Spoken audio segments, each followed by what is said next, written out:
மெய்வெளியின் செய்திகள் ஆதரவு வழங்குவோர் ஆய்ஸ்லாண்ட்ஸ்.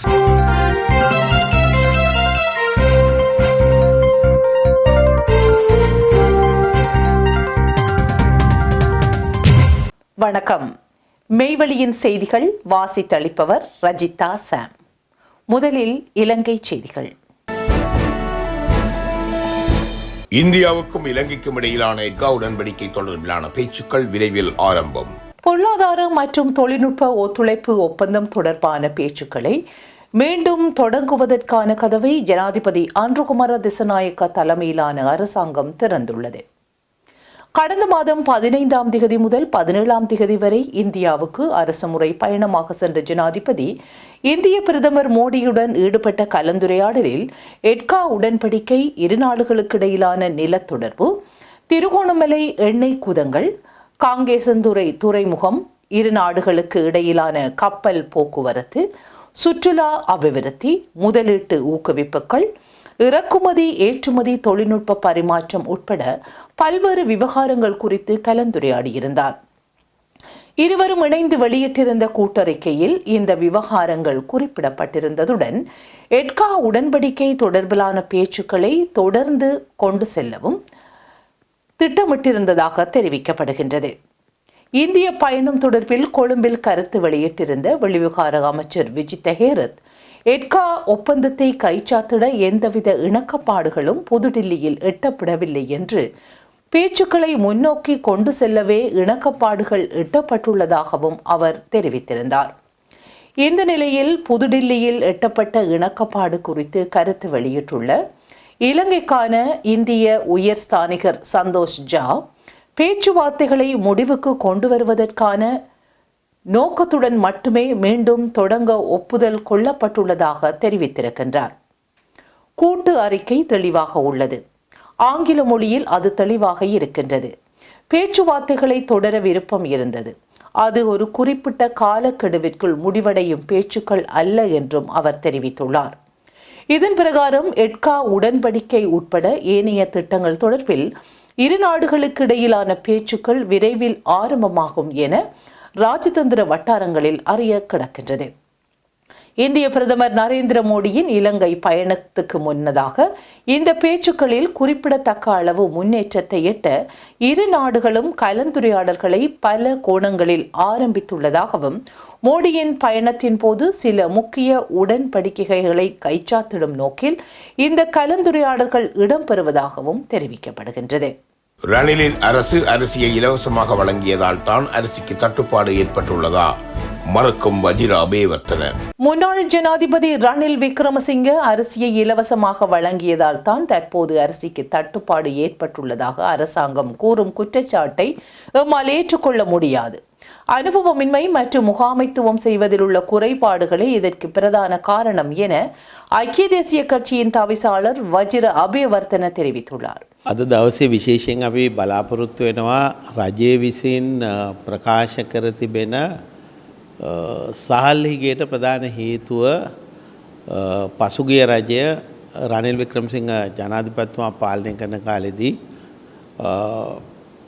සහල් නොමිලේ ලබා දුන්න නිසා තමයි සහල් හිගයක් මතුවෙලා තියෙන්නේ කියලා කියලා තියෙනවා. ஜனாதிபதி தேர்தலின் போது முன்னாள் ஜனாதிபதி ரணில் விக்ரமசிங்க அரிசியை இலவசமாக வழங்கியதால் தான் தற்போது சிவப்பு அரிசிக்கு தட்டுப்பாடு ஏற்பட்டுள்ளதாக வர்த்தக அமைச்சர் புதன்கிழமை பாராளுமன்றத்தில் குற்றம் சுமத்தியிருந்தார். இந்த நிலையில் வியாழக்கிழமை ஐக்கிய தேசிய கட்சியின் தலைமை அலுவலகத்தில் இடம்பெற்ற ஊடகவியலாளர் மாநாட்டில் இந்த விடயம் தொடர்பில் கட்சியின் தவிசாளர் தெளிவுபடுத்தியிருந்தார். ஜனாதிபதி தேர்தலின் போது முன்னாள் ஜனாதிபதி ரணில் விக்ரமசிங்க அரிசியை இலவசமாக வழங்கியதால் தான் தற்போது சிவப்பு அரிசிக்கு தட்டுப்பாடு ஏற்பட்டுள்ளதாக அரசாங்கம் கூறும் குற்றச்சாட்டை எம்மால் ஏற்றுக்கொள்ள முடியாது. அதனை நாம் முற்றாக நிராகரிக்கிறோம். இந்த நாட்டில் உள்ள மக்களுக்கு ஒரு நாளுக்கு தேவையான அரிசியின் அளவு நிர்ணயிக்கப்பட்டுள்ளது. எனவே அதனை பணம் கொடுத்தோ அல்லது இலவசமாகவோ வழங்கினாலுமோ தட்டுப்பாடு ஏற்படாது.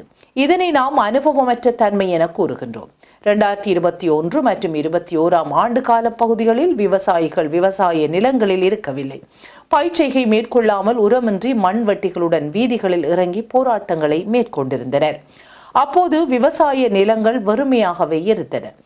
அந்த இக்கட்டான காலப்பகுதியில் ரணில் விக்ரமசிங்க அரசாங்கத்தை பொறுப்பேற்று விவசாயிகளுக்கு தேவையான நிவாரணங்களை வழங்கி போதுமான உரத்தையும் பெற்றுக் கொடுத்து அவர்களை விவசாய நிலங்களுக்கு அனுப்பி விவசாயத்தில் ஈடுபடுவதற்கு நடவடிக்கை எடுத்தார். இதனையடுத்து எம்மால் 40,000 மெட்ரிக் டன் அரிசி உற்பத்தி செய்ய முடிந்தது. அதேபோன்று எம்மால் 61,600 மெட்ரிக் டன் நெல்லையும் உற்பத்தி செய்வதற்கு வாய்ப்பு கிட்டியது. இதற்கமைய பல வருடங்களுக்கு பிறகு முன்னாள் ஜனாதிபதி ரணில் விக்ரமசிங்கவின் ஆட்சியில் இலங்கை அரிசி உற்பத்தியில் திருப்தி அடைந்தது. இதற்கு காரணமாகவே 2024ஆம் ஆண்டு ஏப்ரல் காலப்பகுதியில் 20,85,000 குடும்பங்களுக்கு 10 பில்லியன் ரூபாய் பெறுமதியான அரிசியை எம்மால் வழங்க முடிந்தது என அவர் தெரிவித்துள்ளார். தமிழரசு கட்சியில் இருந்து மத்திய குழு உறுப்பினரை நீக்கும் அதிகாரம் பொதுச்சபைக்கு இருக்கிறது. சிவமோகன் சீற்றம். தமிழரசு கட்சியிலிருந்து மத்திய குழு உறுப்பினரை நீக்கும் அதிகாரம் மத்திய செயற்குழுவிற்கு அன்றி பொதுச்சபைக்கே இருக்கிறது என முன்னாள் நாடாளுமன்ற உறுப்பினர் சிவமோகன் தெரிவித்துள்ளார். அத்துடன் கட்சியிலிருந்து தன்னை இடை நீக்கியதாக கூறப்படும் கடிதம் கிடைத்தால் என்னை நீக்குவதற்கு பதில் செயலாளர்களுக்கு அதிகாரங்கள் ஒன்றும் இல்லை என்று கூறி அவரை உடனடியாக பதவி விலகுமாறு தெரிவித்து நான் வழக்கினை தாக்கல் செய்வேன் என அவர் தெரிவித்துள்ளார். கட்சியின் யாப்பே அதன் முதுகெலும்பு, அதன் கொள்கைகள் அது பயணிக்கும் வழித்தடம். இந்த அடிப்படையில் ஒரு கட்சியை நிர்மூலமாக்குவதற்கு யாப்பை மீறி செயற்பட்டால் அதனை முடக்கலாம். திருகோணமலையில் கட்சி மீது தொடரப்பட்ட வழக்கின் மூலம் எனது பொதுச்சபையானது முடக்கப்பட்டுள்ளது. அப்போது இனிமேல் யாப்பு மீறல் செய்ய மாட்டோம் என்று பேசப்பட்டது. ஆனால் மீண்டும் அதே யாப்பு மீறலை மத்திய செயற்குழு செய்கின்றது என்றால் அதன் நோக்கம் என்ன? அந்த பொதுக்குழுவிற்கு எதிராக நீதிமன்ற வழக்குகளை நடத்தியவர்கள் யார் என்பது கண்டுபிடிக்கப்பட வேண்டிய விடயம். மத்திய குழுவை அரசியல் மாஃபியாக்களின் கூடாரமாக மாற்றக்கூடாது. கடந்த ஒரு மத்திய குழு கூட்டத்தில் மாவை சேனாதிராஜாவை கதிரையில் இருக்க வேண்டாம், உங்கள் பதவி விலகல் ஏற்றுக்கொள்ளப்பட்டுள்ளது என்று சொன்ன நபர் மத்திய குழுவிலேயே இல்லாத ஒருவர். நிலைமை அவ்வாறு உள்ளது. அதேவேளை பதில் செயலாளர் என்ற போர்வையில் ஒருவர் இருந்து கொண்டு யாப்பை மீறி செயற்பட்டமையினாலேயே இந்த நிலைமை ஏற்பட்டுள்ளது. பொது தேர்தலில் முதல் முறை போட்டியிட ஒருவர் சொன்னார், நான் தோற்றால் அரசியலுக்கு வரமாட்டேன் என்று. ஆனால் 2ஆம் தரமும் தோற்றுவிட்டு தேசிய பட்டியலை பெறும் ஆசையில் இருக்கக்கூடாது. கட்சியின் பொதுக்குழு கூடும் போது தேசிய பட்டியலை நாங்கள் மீள் பரிசீலனை செய்வோம். கட்சியை மீட்பதற்காக மாத்திரமே நான் போராடுகிறேன். மத்திய குழு உறுப்பினரை நீக்கும் அதிகாரம் மத்திய செயற்குழுவிற்கு இல்லை என்று கட்சியினுடைய யாப்பின் விதி 7 கூறுகிறது. அந்த அதிகாரம் பொதுச்சபைக்கே இருக்கின்றது எனவும் சிவமோகன் சுட்டிக்காட்டியுள்ளார். புதிய இலங்கை தூதுக்குழு பிரதானிகள் பிரதமருடன் சந்திப்பு. புதிதாக நியமிக்கப்பட்ட இலங்கை தூதுக்குழு பிரதானிகள் ராஜதந்திர தொடர்புகளை வலுப்படுத்தும் வழிகள் குறித்து கலந்துரையாடுவதற்கு இலங்கை பாராளுமன்றத்தின் பிரதமர் கலாநிதி ஹரணி அமரசூரியவை சந்தித்துள்ளனர். வர்த்தகம், சுற்றுலா, வியாபாரம் மற்றும் இருதரப்பு உட்பட பல தரப்பு ஒத்துழைப்பின் ஏனைய பிரதான துறைகளை விரிவுபடுத்துவது தொடர்பில் இந்த கலந்துரையாடலின் போது அவதானம் செலுத்தப்பட்டது. வர்த்தக தொடர்புகளை மேன்மைப்படுத்துவதன் முக்கியத்துவம் மற்றும் உலக சந்தையில் இலங்கை தயாரிப்புகளுக்கென புதிய சந்தர்ப்பங்களை ஆய்வு செய்வதன் முக்கியத்துவம் தொடர்பிலும் இதன் போது பிரதமர் கவனம் செலுத்தியுள்ளார். நிரந்தர பொருளாதார வளர்ச்சியை உறுதி செய்வதற்கென தேசிய தொழில்துறையை அபிவிருத்தி செய்யும் அதே நேரம் முன்னேறி வரும் சந்தைகளில் பலம் வாய்ந்த இருப்பை ஸ்தாபிப்பதன் தேவை குறித்தும் இங்கு கலந்துரையாடப்பட்டது. தூதுக்குழு பிரதானிகளில் RS கான் அஷாட், கட்டார் ராச்சியத்துக்கென பெயரிடப்பட்ட தூதுவர் WGS பிரசன்ன, நியூசிலாந்துக்கென பெயரிடப்பட்ட உயர்ஸ்தானிகர் SK குணசேகர, ரஷ்ய அரசிற்கென பெயரிடப்பட்ட தூதுவர் SP ரத்நாயக்க, குவைத் ராச்சியத்துக்கென பெயரிடப்பட்ட தூதுவர் ASK செனவிரத்ன, எகிப்து அரேபிய ராச்சியத்துக்கென பெயரிடப்பட்ட தூதுவர் உள்ளிட்டோர் இந்த சந்திப்பில் கலந்து கொண்டனர். இலங்கை பிரதமர் அலுவலகத்தை பிரதிநிதித்துவப்படுத்தி பிரதமரின் செயலாளர் பிரதீப் சவுப் தந்திரி மற்றும் பிரதமரின் மேலதிக செயலாளர் சகாரிகா போகவத்த ஆகியோரும் கலந்துரையாடலில் பங்கேற்றிருந்தனர். ராசமாணிக்கம் சாணக்கியனுக்கு புதிய பதவி. நாடாளுமன்ற ஒன்றியத்தின் இணைத் தலைவர்களாக அமைச்சர் கிருஷாந்த் அபேசேன மற்றும் நாடாளுமன்ற உறுப்பினர் ராசமாணிக்கம் சாணக்கியன் ஆகியோர் தெரிவு செய்யப்பட்டுள்ளனர்.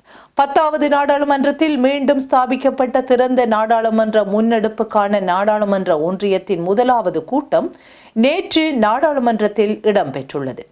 இதன்போது ஒன்றியத்தின் இணைத் தலைவராக அமைச்சர் கிருஷாந்த அபேசேனவின் பெயரை நாடாளுமன்ற உறுப்பினர் ஜனக சேனாரத்ன முன்மொழிந்ததுடன் நாடாளுமன்ற உறுப்பினர் சட்டத்தரணி பாக்கியஸ்ரீ ஹேரத் அதனை வழிமொழிந்தார். இதன்போது நாடாளுமன்ற உறுப்பினர் சாணக்கியன் பெயரை எதிர்க்கட்சி தலைவர் சஜித் பிரேமதாச முன்மொழிந்துள்ளதுடன் அதனை நாடாளுமன்ற உறுப்பினர் நளின் பண்டார வழிமொழிந்திருக்கின்றார். ஒன்றியத்தின் அமைப்பாளராக நாடாளுமன்ற உறுப்பினர் ஜகத் மனுவர்ண தெரிவு செய்யப்பட்டுள்ளதுடன் பிரதி இணைத் தலைவர்களாக நாடாளுமன்ற உறுப்பினர்களான சட்டத்தரணி சமித்ராணி கிரியல்ல, சந்தன சூர்யாராட்சி, எம் மரிகார் மற்றும் சட்டத்தரணி துஷாரி ஜெயசிங்க ஆகியோர் தெரிவு செய்யப்பட்டுள்ளனர்.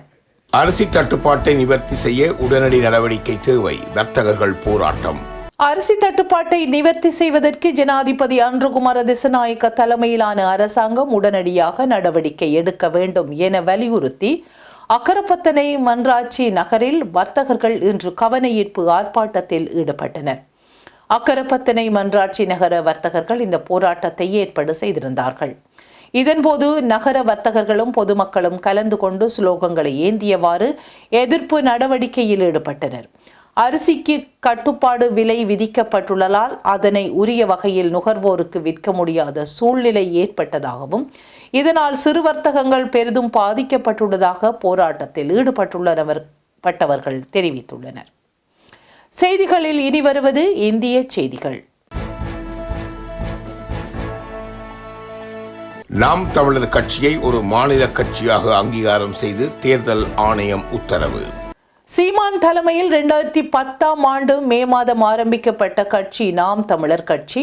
அப்போது முதல் இந்த கட்சி பல்வேறு தேர்தல் களங்களை கண்டு குறிப்பிட்ட அளவு வாக்கு சதவீதத்தை பெற்று வருகின்றது. இருந்தும் மாநில கட்சி அங்கீகாரம் பெறும் அளவுக்கு வாக்கு சதவீதம் எட்டாமல் இருந்தது. இந்த நிலையில் கடந்த 2024 நாடாளுமன்ற தேர்தலிலும் தனித்து போட்டியிட்ட நாம் தமிழர் கட்சி 8.22% வாக்கு வீதத்தை ஒட்டுமொத்தமாக பெற்றது. தேர்தல் ஆணைய விதிப்படி ஒரு கட்சி 8% வாக்கிற்கு மேல் பெற்றால் அக்கட்சி மாநில கட்சியாக அங்கீகரிக்கப்படும். அதன்படி நாம் தமிழர் கட்சியை ஒரு மாநில கட்சியாக அங்கீகாரம் செய்து தேர்தல் ஆணையம் உத்தரவு வெளியிட்டுள்ளது. இனி நாம் தமிழர் கட்சி தங்களுக்கு தனி சின்னத்தை தெரிவு செய்து அதனை தங்கள் கட்சி சின்னமாக பெற முயற்சி மேற்கொள்ளலாம். கடந்த 2024 தேர்தலில் கரும்பு விவசாயி சின்னத்தை கேட்டு பெற முடியாமல் பிறகு ஒலிவாங்கி சின்னத்தை பெற்று தேர்தலில் களம் கண்டது. தேர்தல் அங்கீகாரம் பெற்றது குறித்து அக்கட்சி தலைமை தங்கள் சமூக வலைத்தள பக்கங்களில் நாம் தமிழர் கட்சியை மாநில கட்சியாக அறிவித்துள்ளது. இந்திய தேர்தல் ஆணையம் கடந்த 2024 நாடாளுமன்ற தேர்தலில் 8.22% வாக்கு விழுக்காடு பெற்றதை அடுத்து நாம் தமிழர் கட்சியை தமிழ்நாட்டில் அங்கீகரிக்கப்பட்ட மாநில கட்சியாக அறிவித்துள்ளது இந்திய தேர்தல் ஆணையம். இவ்வறிப்பை கடித வாயிலாக இன்று இந்திய தேர்தல் ஆணையம் வெளியிட்டுள்ளது என தெரிவித்துள்ளனர். திருப்பதி ஏழுமலையான் கோயிலில் விஐபிகளுக்கு முக்கியத்துவம் கொடுப்பதை கைவிட வேண்டும். திருப்பதி ஏழுமலையான் கோவிலில் வைகுண்ட ஏகாதசியின் முக்கிய நிகழ்வான பிரம்மபத வாசல் என்னும் சொர்க்க வாசல் திறக்கப்பட்டது. இந்த சொர்க்க வாசல் தரிசனத்தில் கலந்து கொள்ள திருப்பதி சீனிவாசம் தங்கும் விடுதி வளாகத்தில் உள்ள கவுண்டர்களில் இலவச தரிசன டோக்கன் வழங்குவதற்காக ஆயிரக்கணக்கான பக்தர்கள் ஒரே நேரத்தில் குவிந்ததால் ஏற்பட்ட நெரிசலில் சிக்கி சேலத்தைச் சேர்ந்த பெண் உட்பட 6 பக்தர்கள் பலியாகியிருந்த சம்பவம் பரபரப்பை ஏற்படுத்தியுள்ளது. இந்த நிலையில் திருப்பதி வைகுண்ட வாசலில் தரிசன டோக்கன் பெறுவதற்காக ஏற்பட்ட கூட்ட நெரிசலில் சிக்கி 6 பக்தர்கள் உயிரிழந்ததை அடுத்து ஆந்திர துணை முதல்வர் பவன் கல்யாண் திருமலையில் உள்ள விஐபி கலாச்சாரம் குறித்து தனது அதிருப்தியை வெளிப்படுத்தினார். இந்த சம்பவத்தில் பாதிக்கப்பட்டவர்களை மருத்துவமனையில் பார்ப்பதற்கு துணை முதல்வர் பவன் கல்யாண் சென்றிருந்தார். இதனைத் தொடர்ந்து இன்று காலை திருப்பதி கோவிலுக்கு சென்ற பவன் கல்யாண் கூட்ட நெரிசலில் சிக்கி 6 பேர் உயிரிழந்த சம்பவத்திற்காக மன்னிப்பு கோரினார். பின்னர் செய்தியாளர்களை சந்தித்த அவர் கோயில் நிர்வாகிகளே இதற்கு பொறுப்பேற்க வேண்டும். பக்தர்கள் பாதுகாப்பில் எந்த சமரசமும் கூடாது. கூட்டத்தை நிர்வகிப்பதில் உடனடியாக சீர்திருத்தங்களை செய்ய வேண்டும் என தெரிவித்துள்ளார். மேலும் வைகுண்ட ஏகாதசியை முன்னிட்டு இன்று திருப்பதி கோயிலுக்கு பதஞ்சலி ராம்தேவ் பாபாவுடன் தெலுங்கு மாநில ஆளுநர்கள், அமைச்சர்கள், எம்எல்ஏக்கள் மற்றும் பிற அரசியல் தலைவர்கள் இன்று தாராளமாக கோவிலுக்கு சென்றுள்ளனர். திருமலை ஸ்ரீவாரி தரிசனம் செய்ய ஏராளமான விஐபிக்களுக்கு தேவஸ்தான அதிகாரிகள் அனுமதி அளித்துள்ளனர். திருப்பதி ஏழுமலையான் கோயிலில் விஐபிக்களுக்கு முக்கியத்துவம் கொடுப்பதை கைவிட வேண்டும். நீங்கள் பார்க்க வேண்டியது விஐபிக்கள் அல்ல, பொது பக்தர்களின் தரிசனத்தில் கவனம் செலுத்த வேண்டும் என்று அறிவுறுத்தியுள்ளார். செய்திகளில் தொடர்வன உலகச் செய்திகள்.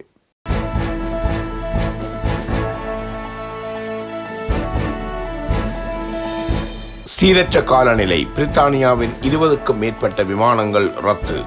சீரற்ற காலநிலை காரணமாக பிரித்தானியாவின் 20க்கும் மேற்பட்ட விமானங்கள் ரத்து செய்யப்பட்டுள்ளதுடன் பல விமானங்கள் தாமதமாக்கப்பட்டுள்ளன.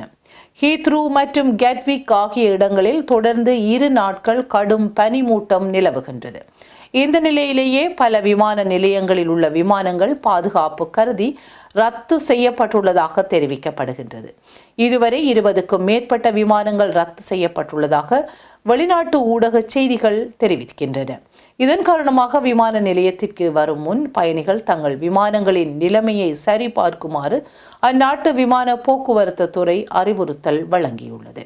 உக்ரைனில் 24 மணி நேரத்திற்குள் போரை முடிவுக்கு கொண்டு வர முடியும். ரஷ்ய தலைவருடன் பேச்சுவார்த்தைக்கு தயாராகும் ட்ரம்ப். ரஷ்ய தலைவர் விளாடிமிர் புட்டினுடனான சந்திப்புக்கான ஏற்பாடுகள் ஏற்கனவே நடைபெற்று வருவதாக வரவிருக்கும் தேர்ந்தெடுக்கப்பட்ட அமெரிக்க ஜனாதிபதி டொனால்ட் ட்ரம்ப் தெரிவித்துள்ளார். உக்ரைனில் 24 மணி நேரத்துக்குள் போரை முடிவுக்கு கொண்டு வர முடியும் என்று முன்னர் கூறிய டொனால்ட் ட்ரம்ப் உயர்மட்ட பேச்சுவார்த்தைகளின் விவரங்கள் இன்னும் தீர்மானிக்கப்பட வேண்டும் என தெரிவித்துள்ளார். போரை நாம் முடிக்க வேண்டும், அது ஒரு இரத்த களரி குழப்பம் என்று ட்ரம்ப் நேற்று வியாழக்கிழமை கூறியுள்ளார். உக்ரைனில் போரை எப்படி முடிவுக்கு கொண்டு வருவார் என்பது பற்றி எந்த விவரங்களையும் வெளியிடாமல் விரைவாக முடிக்க முடியும் என்று அவர் தெரிவித்துள்ளார்.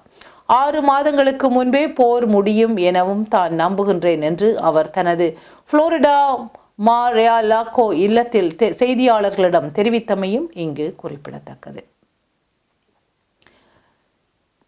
இனி வருவது KV மணி டிரான்ஸ்ஃபரின் நாணய மாற்று வீதம்.